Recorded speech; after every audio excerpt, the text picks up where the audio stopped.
I bought a fourplex that nobody wanted, and to be honest, it's been one of the best investments that I've made. Want to know more? Well, stay tuned. Nobody wanted this fourplex pictured here, and I think when you look at it, you can maybe tell why. It looks like it needs some love, right? It looks a little run down, but the bones of it were good. The exterior siding, despite its look, it was actually pretty good. This property was on the market and then eventually went off the market because nobody purchased it. I myself looked at this property when it was on the market, but it was priced too high in my opinion.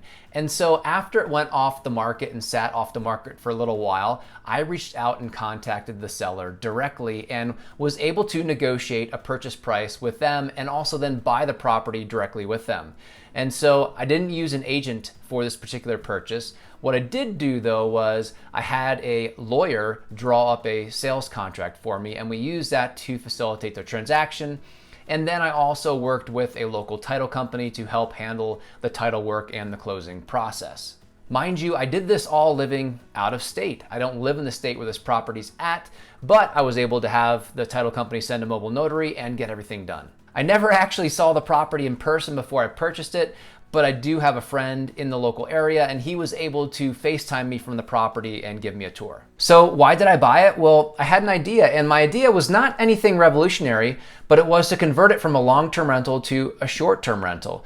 This fourplex is in an area that is a tourist destination, and there is a constant need for more inventory of short-term rentals to meet the growing tourist demand. Now, when we think about short-term rentals, we often think about the glamorous things, right? The A-frames, the domes, the glamping, the single-family home. But the reality is, there's a lot of areas that just need more inventory of short-term rentals, and they also have certain groups of guests that don't require something so glamorous and also want something that's more affordable. And so a small multifamily property is a great way to meet this need. You need to think about your guest profile, and within markets you have many different sub-tiers of guest profiles. In the market that I'm in with this fourplex, there are definitely folks out there that want that luxury property, but there are also people out there that just want a nice and affordable place to stay, and they don't want to stay in a motel or hotel, which is why I like small multifamilies. There are many great things about converting a small multifamily from a long-term rental to a short-term rental. The most obvious is the fact that you have multiple units under one roof and on one piece of property. The great thing about small multifamily properties is that you can get traditional financing with those, and so you don't have to worry about getting a commercial loan.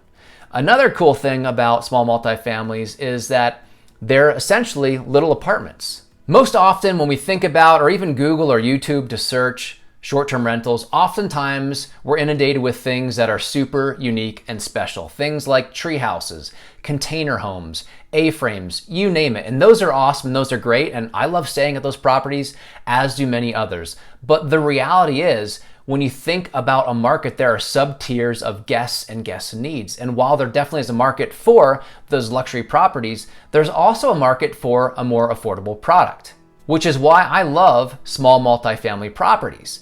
Not only are they multiple properties under one roof, but you can also finance them with traditional financing. So I should probably define what small multifamily is. That's anything up through 4 units. So a duplex, a triplex, or a fourplex. Look, it's not that big of a deal to have a short-term rental with a shared wall. I mean, have you heard of hotels and motels? They've been around for decades and they're still doing just fine. The nice thing about a small multifamily is that you have your own space, right? The reason that Airbnbs and Verbos and such have blown up is the fact that people want to have that homey feel. They want to be able to have their own space. They want to be able to cook. And this allows this, unlike a hotel or motel. I was actually able to change the property from that previous picture to what you see here. By asphalting the driveway area and a little bit of paint, I was able to totally change the look and feel of this property. Please like and subscribe for more content just like this.